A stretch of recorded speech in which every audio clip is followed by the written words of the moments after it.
Hello viewers, welcome to Suman TV. ఈరోజు మనతో పాటు కిమ్స్ హాస్పిటల్ నుంచి డాక్టర్ హరిప్రకాష్ గారు, స్పోర్ట్స్ మెడిసిన్ స్పెషలిస్ట్ మనతో పాటు ఉన్నారు. వారితో మాట్లాడదాం. నమస్తే డాక్టర్ గారు. నమస్తే మేడం. చాలా మటుకు మేము విన్నాము. అసలు ఈ నేమే చాలా కొత్తగా ఉందండి. What is the sports medicine? దాని గురించి ఎక్స్ప్లెయిన్ చేస్తారా? యాక్చువల్లీ స్పోర్ట్స్ మెడిసిన్ అంటే it's part of orthopaedics. Orthopaedics అంటే మనకు తెలుసు, ఇంతకుముందు మనం ఓన్లీ బోన్స్ రిలేటెడ్ థింగ్స్, అంటే మనం ఓన్లీ ఎముకలకి సంబంధించిన దాని గురించి మనం ఆర్థోపెడిక్స్ అనుకునే వాళ్ళం. బట్ ఆర్థోపెడిక్స్లో ఎముకలనే కాకుండా ఇంకా చాలా లైక్ లిగమెంట్స్ అంటాము, టెండన్స్ కానీ, ఇప్పుడు మోకాలకి సంబంధించిన దాంట్లో తీసుకుంటే మెనిస్కై అని చెప్పేసి రకరకాల లిగమెంటస్ స్ట్రక్చర్స్ ఉంటాయి చాలా వాటికు. సో వాటికి సంబంధించి ఏమైనా ఇంజురీస్ అయినప్పుడు, అవి మనం కామన్గా చాలా ఇప్పుడు ఈ స్పోర్ట్స్ ఆడే వాళ్ళలో ఇప్పుడు మనం ఇండియాలో చూస్తే చాలా మంది రెగ్యులర్గా చాలా స్పోర్ట్స్ ఇంజురీస్ అవుతూ ఉంటాయి. మొన్నటికి మొన్న మన రిషబ్ పంట్కి చూసుకుంటే కూడా కార్ యాక్సిడెంట్లో హీ హ్యాడ్ లిగమెంట్లో మోకాల దగ్గర లిగమెంట్ టేర్స్ అయ్యాయి. అటువంటి ప్రాబ్లమ్స్ని డీల్ చేసే వాళ్ళని మనం స్పోర్ట్స్ మెడిసిన్ స్పెషలిస్ట్ అంటాము. సో నాట్ ఓన్లీ ఎముకలే కాకుండా ఈ లిగమెంట్స్ ఏదైతే ఉంటాయో అవి కూడా చాలా ఇంపార్టెంట్ ఇప్పుడు మనకి. సో అంటే ఇట్లాంటి ఇంజురీస్ ని మెయిన్ గా మనం బాడీలో ఏ పార్ట్స్ లో చూస్తామండి? ఈ లిగమెంట్స్ అనేటివి మనకి ఎక్కడైనా సరే జాయింట్స్ దగ్గర ఉంటాయి యూజువలీ. ఎప్పుడైనా సరే మెయిన్గా మనకి షోల్డర్ జాయింట్ కానీ, నీ జాయింట్ కానీ, యాంకిల్ జాయింట్, ఎల్బో, వ్రిస్ట్, ఈ ఎక్కడైతే జాయింట్ ఇన్ ద సెన్స్ రెండు ఎముకలు ఒక దగ్గరకు వచ్చి అతుక్కునే దగ్గర, వేరేన్ మనకు ఆ మూమెంట్ వచ్చే దగ్గర వాటిని మనం జాయింట్ అంటాము. ఆ జాయింట్ దగ్గర ఉన్న స్ట్రక్చర్స్ ని మనం మెయిన్ గా లిగమెంట్స్ అంటాం.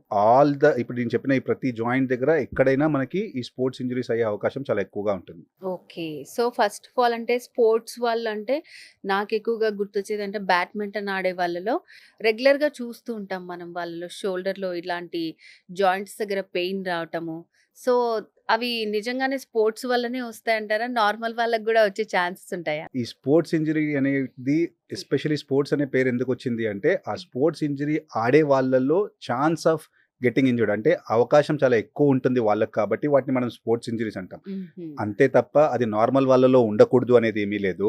మామూలుగా మనం వేరే రకంగా ఇట్లా యాక్సిడెంట్స్ కానీ ఇట్లా అయినప్పుడు కూడా వీ కెన్ సస్టైన్, అట్లాంటప్పుడు కూడా ఇలాంటి ఇంజరీస్ అయ్యే అవకాశం ఉంటుంది. అలా అని చెప్పి ఓన్లీ స్పోర్ట్స్ ఆడే వాళ్ళలోనే ఉంటుంది ఆర్ ఓన్లీ వీళ్ళలోనే ఉంటుంది అని ఏమి కాదు. ఆ ఇంజురీ ఎక్కువ శాతం స్పోర్ట్స్ ఆడే వాళ్ళల్లో వచ్చే అవకాశం ఉంది, కాబట్టి వాటిని మనం టిపికల్గా స్పోర్ట్స్ ఇంజరీస్ అంటాం. మీరు చెప్పినట్టు క్లాసికల్గా ఇప్పుడు బ్యాడ్మింటన్ ప్లేయర్స్ ఉంటారు, వాళ్ళు యూజువలీ ఏంటి, మనం ఈ స్మాష్ కొట్టినప్పుడు కానీ ఏమైనా చేసినప్పుడు ఓవర్ హెడ్ అబ్డక్షన్ ఎక్కువ చేస్తుంటారు. అంటే చెయ్యి మన భుజం కంటే హైట్గా వెళ్ళి వాళ్ళు ఇట్లా స్మాష్ కొట్టేటప్పుడు, అట్లాంటప్పుడు ఏంటి అంటే వాళ్ళకి ఆ షోల్డర్కి పరంగా చాలా ఇంజరీస్ అయ్యే అవకాశం ఉంటుంది, especially sports related injuries. So మరి షోల్డర్ లో మెయిన్ గా ఈ స్పోర్ట్స్ ఇంజరీ రావడానికి కారణాలు ఏంటండి? స్పోర్ట్స్ ఇంజరీ మెయిన్గా రావడానికి, ఎస్పెషలీ స్పోర్ట్స్ పీపుల్లో మెయిన్లీ ఏంటి అంటే వాళ్ళు ప్రాపర్గా స్ట్రెంగ్త్ ట్రైనింగ్ చేయకపోవడము, ఆరెల్స్ మ్యాచ్కి వెళ్ళే ముందు ప్రాపర్గా ఈ వార్మప్ చేయకపోవడము, ఆరెల్స్ మ్యాచ్ ఆడేటప్పుడు మధ్యలో ఏదన్నా ఆక్వర్డ్ పొజిషన్లో కానీ, ఏదన్నా ల్యాండ్ అయినప్పుడు కానీ, ఏదైనా యాంకిల్ దగ్గర, నీ దగ్గర కావచ్చు, ఆరెల్స్ ఆక్వర్డ్ పొజిషన్లో ఏదైనా స్మాష్ కొట్టినప్పుడు కానీ, ఏదైనా ఇలా ఉన్నప్పుడు అప్పుడు టేర్స్ అయ్యే అవకాశం ఉంటుంది. ఆ టేర్స్లో మెయిన్గా మనకి లిగమెంట్స్ ఉంటాయి. ఆ లిగమెంట్స్లో రకరకాలు ఉంటాయి, దానికి రకరకాల పేర్లు ఉంటాయి. ఎస్పెషల్లీ మనం ఇప్పుడు షోల్డర్కి వచ్చామనుకోండి, ఫస్ట్ ఒక రొటేటర్ కఫ్ అని అంటాం. ఆ రొటేటర్ కఫ్ ఏంటి అంటే మామూలుగా అది మన షోల్డర్ దగ్గర ఇక్కడ అతుక్కొని మనం ఇలా చేయి పైకి ఎత్తడానికి మనకు అది హెల్ప్ చేస్తుంది అనమాట. సో అది మన టేర్ అయ్యే అవకాశం ఉంటుంది. ఆరెల్స్ యూజువలీ మనం చాలాసార్లు ఇప్పుడు షోల్డర్ డిస్లొకేషన్ అయింది అంటాం. అంటే షోల్డర్ బాల్లోంచి, ఆ కప్లోంచి ఆ బాల్ బయటికి తొలగిపోవడం. సో దాన్ని కూడా మనం ఒక రకమైన స్పోర్ట్స్ ఇంజరీ చాలా కామన్గా వింటాం. ఇప్పుడు మనం చాలాసార్లు కొన్నిసార్లు చూస్తుంటాం కూడా. ఒకటి రోహిత్ శర్మది ఒక మీమ్ కూడా చాలా ఫేమస్ అయింది, ఇలా కింద పడ్డాడు, డైవ్ చేశాడు, షోల్డర్ ఇలా బయటకు వచ్చింది, ఇలా అనేసాడు అన్నట్టుగా. సో అలాంటప్పుడు కూడా షోల్డర్ ఇట్లా బాల్ డిస్లొకేట్ అయినప్పుడు కూడా షోల్డర్ ఇంజరీ అవుతుంది. దాన్ని మనం బ్యాంకార్డ్స్ అంటాం. అంటే ఈ లేబ్రమ్ అనే ఒక పొర ఉంటుంది దాని ముందు, అది డ్యామేజ్ అయినప్పుడు కూడా అది కూడా ఒక రకమైన స్పోర్ట్స్ ఇంజరీ. సో ఈ రొటేటర్ కఫ్ కానీ, బ్యాంకార్డ్స్ కానీ, వేరే ఇంకో స్లాప్ టేర్ అని ఉంటుంది, అది వేరే. So these are the different names. అందులో కామన్గా మనం మాట్లాడేది ఏంటి అంటే ఆ జాయింట్, ఆ కప్లో ఆ బాల్ని ఉంచడానికి ఈ స్ట్రక్చర్స్ ఏవైతే హెల్ప్ చేస్తాయో వాటిలో ఏది డ్యామేజ్ అయినా సరే మనం దాన్ని స్పోర్ట్స్ ఇంజరీ కిందకి కౌంట్ చేస్తాం. ఓకే. సో ఇప్పుడు మీరు చెప్పిన లక్షణాలు ఏవైతే ఉంటాయో అవన్నీ కూడా స్పోర్ట్స్ ఇంజరీ కిందకే వస్తాయి. చాలా సో వరకు మరి వీటికి ట్రీట్మెంట్ ఎట్లా ఉంటుందండి? డిపెండ్స్. మనకి యూజువలీ ఏం టైప్ ఆఫ్ స్పోర్ట్స్ ఇంజరీ అయిందనే దాన్ని బట్టి ఉంటుంది. యూజువలీ ఇప్పుడు మనం షోల్డర్ డిస్లొకేషన్ చూసామనుకోండి, అంటే నేను చెప్పినట్టు ఆ కప్లోంచి బాల్ బయటికి తొలగిపోయింది అన్నప్పుడు ఆ ముందట ఉన్న లేబ్రమ్ అనే పొర తెగిపోతుంది. అలాంటప్పుడు మళ్ళీ దాన్ని రిపేర్ చేస్తాం మనం. అంటే యాంకర్స్ వేసేసి దాంట్లో నుంచి మళ్ళీ మళ్ళీ బాల్ బయటికి రాకుండా ఆ గోడ కట్టేస్తామన్నమాట. దాంతో పాటు రెంప్లిసార్జ్ అనే ఇంకో ప్రొసీజర్ ఉంటుంది. వేరిన్ లైక్ అంటే దాన్ని వెనకాల నుంచి మళ్ళీ ముందరికి తొలగిపోకుండా ఆ బాల్‌ని కట్టేసి పెట్టడము. అలాంటి రకరకాల ట్రీట్మెంట్స్ ఉంటాయి. ఎస్పెషల్లీ ఒకవేళ మల్టిపుల్ టైమ్స్ డిస్‌లొకేషన్స్ అట్లా అయినప్పుడు మోస్ట్‌లీ సర్జికల్ ట్రీట్మెంట్స్ ఉంటాయి. ఆర్ ఎల్స్ ఇందాక చెప్పిన రొటేటర్ కఫ్ కూడా ఏమైనా టేర్ అయినప్పుడు దానికి కూడా యూజువల్లీ సర్జికల్ ట్రీట్మెంట్స్ ఎక్కువుంటాయి. ఇవి కాకుండా చాలా సార్లు మనం కన్జర్వేటివ్‌గా కూడా ట్రీట్ చేస్తాం. అంటే డిపెండింగ్ అపాన్ ఆ టేర్ అది ఎంత పెద్దగుంది అనే దాని ప్రకారంగా or else person or else ఆ స్పోర్ట్స్ పర్సన్ పర్ఫార్మెన్స్ ఎంత తగ్గిపోయింది ఆర్ ఎంత ఎలా ఉంది అనే దాని ప్రకారంగా ఆ ఇంజ్యూరీని మనము ఐదర్ కన్జర్వేటివ్ అంటే ఏమీ ఆపరేషన్ లేకుండా వాళ్ళకి కొంచెం రెస్ట్ ఇవ్వడం కానీ, ఫిజియో చేయించడం కానీ, స్ట్రెంగ్త్ ట్రైనింగ్ చేయించడం కానీ, మళ్ళీ వాళ్ళ పర్ఫార్మెన్స్ బ్యాక్ వాళ్ళు రావడానికి మనకి అవసరం ఉన్న పరిస్థితి బట్టి వాళ్ళకి మనం అవసరమున్న స్కాన్స్ చేసి, ఆ స్కాన్‌లో వాళ్ళ ప్రాబ్లమ్ ఎంత పెద్దగా ఉంది అనే దాని ప్రకారంగా వాళ్ళ ట్రీట్మెంట్స్ ఉంటాయన్నమాట. So, okay. నో ట్రీట్మెంట్ ప్రతి ట్రీట్మెంట్ ఈ పర్సన్‌కి ఇట్లా స్పెసిఫిక్‌గాని ఏముండదు. హ్మ్. డిపెండింగ్ అపాన్ వాళ్ళ టేర్ కానీ, అది ఎంత తెగింది, అది ఎంత బ్యాడ్‌గా తెగింది, అది ఏ గ్రేడ్‌లో ఉంది, ఎన్ని రోజుల ముందు తెగింది. సో, దేర్ ఆర్ ఈ చాలా ఫ్యాక్టర్స్ కాంట్రిబ్యూట్ చేస్తాయి వాళ్ళ ట్రీట్మెంట్‌కి. సో, నెక్స్ట్ వచ్చేసి మనకి నీస్‌లో స్పోర్ట్స్ ఇంజ్యూరీ అయిందని మనం ఎలా తెలుసుకోవాలంటారసలు? అగైన్ యూజువల్లీ నీ చుట్టూ కూడా షోల్డర్ చుట్టూ ఎట్లయితే లిగమెంట్స్ ఉన్నాయో, నీ జాయింట్‌లో కూడా మనకు 3 ఎముకలుంటాయి. పైన ఫీమర్ అంటాం, కింద 2 ఎముకలుంటాయి. అవన్నీ అసలు యాక్చువల్లీ ఒకదానికొకటి టచ్ కూడా కావు. కానీ ఎలా పనిచేస్తాయంటే దాని చుట్టూ ఉన్న లిగమెంట్స్. సైడ్‌కేమో మెయిన్‌గా ఎంసీఎల్, ఎల్సీఎల్ అని 2 లిగమెంట్స్ ఉంటాయి. లోపలేమో ఏసీఎల్, పీసీఎల్ అనే లిగమెంట్స్ ఉంటాయి. అవి కాకుండా మెనిస్కస్ అని చెప్పేసి మీడియల్ లాటరల్ మెనిస్కస్ అని చెప్పి రకరకాల లిగమెంట్స్ ఉంటాయి.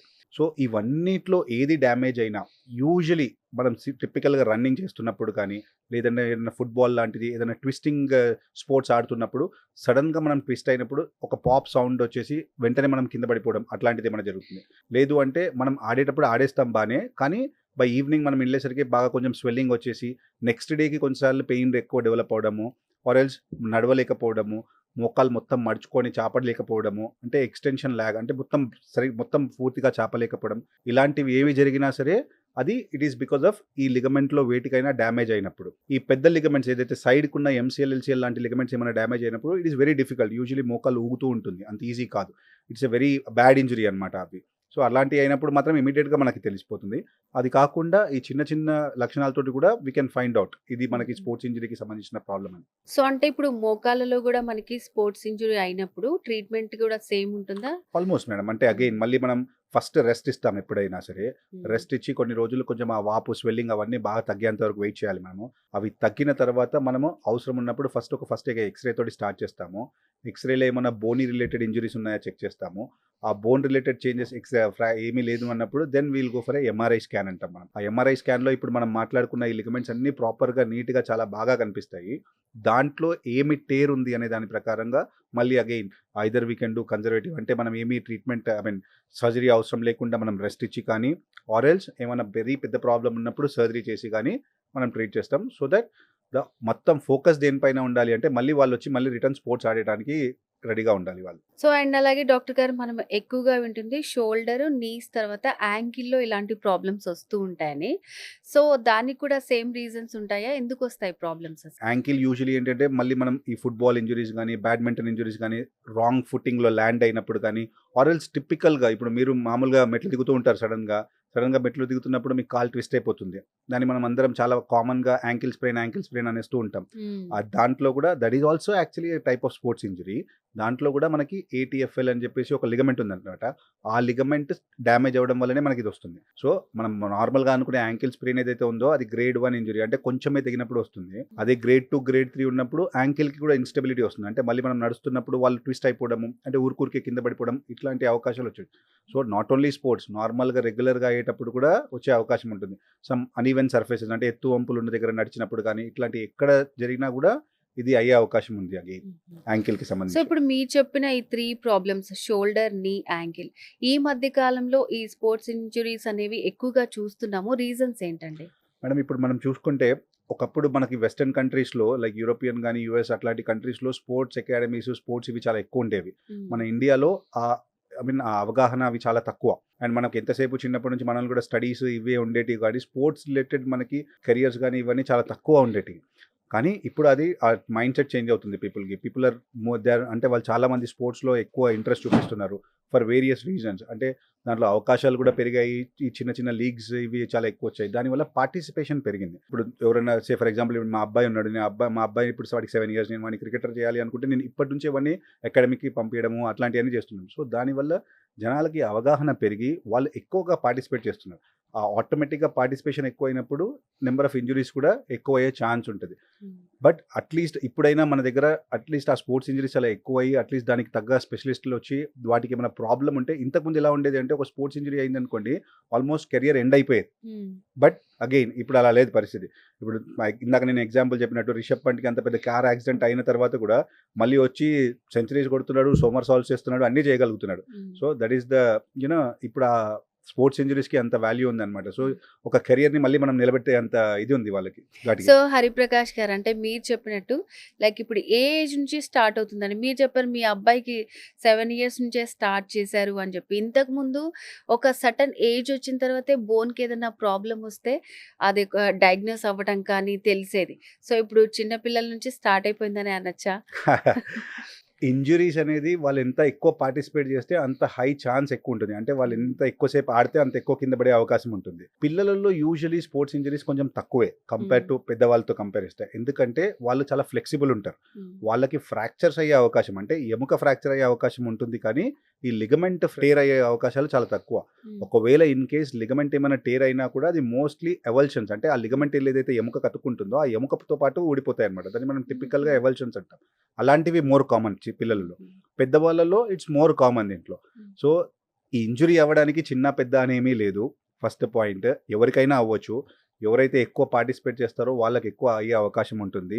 అయిన తర్వాత వాళ్ళని ట్రీట్ చేయడానికి కూడా అగైన్ పిల్లలలో టైప్ ఆఫ్ ట్రీట్మెంట్ ఉంటుంది. పెద్దవాళ్ళలో సెపరేట్ టైప్ ఆఫ్ ట్రీట్మెంట్ ఉంటుంది. వాళ్ళకి ఏం ఇంజ్యూరీ అయిందనేది it will decide what kind of treatment అనేది. యూజువల్లీ పిల్లలలో కన్జర్వేటివ్ అంటే మనం ఆపరేషన్ లేకుండా చేసే ట్రీట్మెంట్సే ఎక్కువ శాతం ఉంటాయి. బికాజ్ హుహు. వాళ్ళలో హీలింగ్ కూడా బెటర్ ఉంటుంది. ఫాస్ట్ ఉంటుంది కాబట్టి.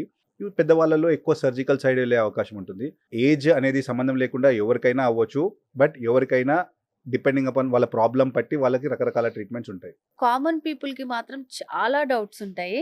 సో, ఇప్పుడు ఏదన్నా మనది జాయింట్స్‌కి ఏదన్నా అయినా దానికి సర్జరీ చేయించినా షోల్డర్ కానివ్వండి, నీస్ కానివ్వండి, యాంకిల్‌లో సో, అది ఇంతకు ముందులాగా మనం అవ్వలేము. మనం కామన్‌గా ఉండలేము. వన్స్ ఒకసారి సర్జరీ చేస్తే అది నార్మల్‌గా అవ్వదని ఇట్లా చాలా అపోహ పడుతూ ఉంటారు. సో, ఇది మరి నిజమేనంటారా? మీరు చెప్పినట్టు అది నిజమైన అపోహే అది యాక్చువల్లీ. సో, క్రికెటర్స్‌కి ఆర్ మీరు చెప్పే ఆ స్పోర్ట్స్ పీపుల్‌కి మన జనరల్ పాపులేషన్‌కి డిఫరెన్స్ ఏంటి అంటే వాళ్ళు రెగ్యులర్‌గా ఎక్సర్సైజ్ చేస్తూ ఉంటారు. సో, వాళ్ళ మజిల్ క్వాలిటీ కానీ వాళ్ళ బోన్ క్వాలిటీ కానీ, వాళ్ళ స్ట్రెంగ్త్ ఇది చాలా డిఫరెంట్ ఉంటుంది మనతోటి. ఎందుకంటే ఓకే. మనం అంత రెగ్యులర్‌గా ఎక్సర్సైజ్ చేయం. హ్మ్. సో, మనం ఎంత యాక్టివ్‌గా ఉంటే ఈవెన్ ఆఫ్టర్ సర్జరీ మనం రికవర్ అవ్వడానికి కూడా అంత ఫాస్ట్‌గా రికవర్ అవ్వచ్చు. మనం ఎంత లావు ఉన్నా కానీ, సరిగ్గా ఎక్సర్సైజ్ చేయకపోయినా, మనకు ఆ మజిల్ టోన్ అంత స్ట్రాంగ్‌గా లేకపోయినా సరే, మనకు సర్జరీ అయిన తర్వాత అది మళ్ళీ రికవర్ అయ్యి, మళ్ళీ ఇంతకుముందు ఆడే స్పోర్ట్స్ లెవెల్‌కి రావడానికి మనకి చాలా ఎక్కువ టైం పడుతుంది. సో, మీరు చెప్పిన పాయింట్ 100% రైట్. సో, దీంట్లో మనం నేర్చుకోవాల్సింది ఏంటి అంటే, ఇర్రెస్పెక్టివ్ ఆఫ్ మనం స్పోర్ట్స్ పర్సన్ అయినా కాకపోయినా సరే, మనకి ఇంజ్యూరీ ఉన్నా లేకపోయినా సరే, మనం కూడా రెగ్యులర్‌గా కొంచెం స్పోర్ట్స్ ఆడుతూ, కొంచెం రెగ్యులర్‌గా ఎక్సర్సైజ్ చేయగలిగితే, ఇన్ కేస్ మనకేమైనా ఇంజ్యూరీ అయినా కూడా, ఆ రికవరీ అనేది చాలా ఓకే. ఫాస్ట్‌గా, చాలా బెటర్‌గా అవుతది. ఓకే. సో, మరి ఈ స్పోర్ట్స్ ఇంజ్యూరీకి సంబంధించి ఏమైనా ఆడియన్స్‌కి చెప్పాలనుకుంటున్నారా మీరు? యాహ్! డెఫినెట్‌లీ. స్పోర్ట్స్ అనేది లైక్ ఇట్స్ ఎ లగ్జరీ మనకిప్పుడున్న పరిస్థితిలో. ఎందుకంటే ఇంతకుముందు మనకింత అవకాశం లేదు స్పోర్ట్స్ ఆడడానికి. నేనిప్పుడు I am 40 years now. We even still play cricket. నాకు కూడా స్పోర్ట్స్ ఇంజ్యూరీ అయింది. నాకు కూడా ఏసీఎల్ టేర్ అయింది. దాని తర్వాత మళ్ళీ నేను సర్జరీ చేయించుకొని నేను మళ్ళీ క్రికెట్ కూడా ఆడగలుగుతున్నాను. హ్మ్. సో, ఇప్పుడున్న పరిస్థితుల్లో స్పోర్ట్స్ ఇంజ్యూరీకి భయపడి మనం స్పోర్ట్స్‌కి దూరంగా ఉండాల్సిన అవసరం అయితే ఏమీ లేదు. ఇన్ కేస్ ఏమైనా స్పోర్ట్స్ ఇంజ్యూరీ అయినా కూడా we have wonderful sports medicine specialist మన హైదరాబాద్‌లోనే. ఇంతకుముందు ఇప్పుడు మనం క్రికెటర్స్ వాళ్ళని చూసుకుంటే వాళ్ళు లండన్ ఎళ్లారు, జర్మనీ ఎళ్లారు, అక్కడెక్కడికో ఎళ్లి సర్జరీ చేయించుకున్నారని ఉంటుంది. ఇప్పుడు అలాంటి అవసరం ఏమీ లేదు.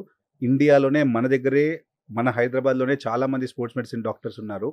వి గెట్ మంచి ప్రాపర్ ట్రీట్మెంట్స్ వెరిన్ మనం ప్రాపర్‌గా వాళ్ళు మళ్ళీ కాంపిటీటివ్ స్పోర్ట్స్‌కి వాళ్ళు ఏ లెవెల్‌లో అయితే ఆడగలిగేవారో ఇంతకుముందు, ఆ లెవెల్‌లో ఆడేటట్టుగా చేసే డాక్టర్స్ అయితే డెఫినెట్‌లీ ఉన్నారు. సో, ఇంజ్యూరీ అయినా టెన్షన్ ఏం పడొద్దు. కెరియర్స్ ఏం ఎండ్ అయిపోవు. సో, చాలా మంచి మెసేజ్ ఇచ్చారండి. సో, ఎవరికైతే ఏమేమి డౌట్స్ ఉన్నాయో స్పోర్ట్స్ ఇంజ్యూరీకి సంబంధించి చాలా మంచి క్లారిటీ ఇచ్చారు. Thank you so much. Thank you madam. Thank you. So, viewers doctor గారు చెప్పింది విన్నారు కదండీ! మీకు కూడా ఏవైనా డౌట్స్ ఉంటే స్క్రీన్ మీద కనిపిస్తున్నటువంటి నంబర్‌కి కాల్ చేసి డాక్టర్ గారిని కన్సల్ట్ చేయొచ్చు. లేదంటే మీరు మాకు మెసేజ్ కూడా చేయొచ్చనమాట. సో, ఇది ఇవాల్టి స్పెషల్ వీడియో. మరో వీడియోతో మళ్ళీ కలుద్దాం. నమస్తే.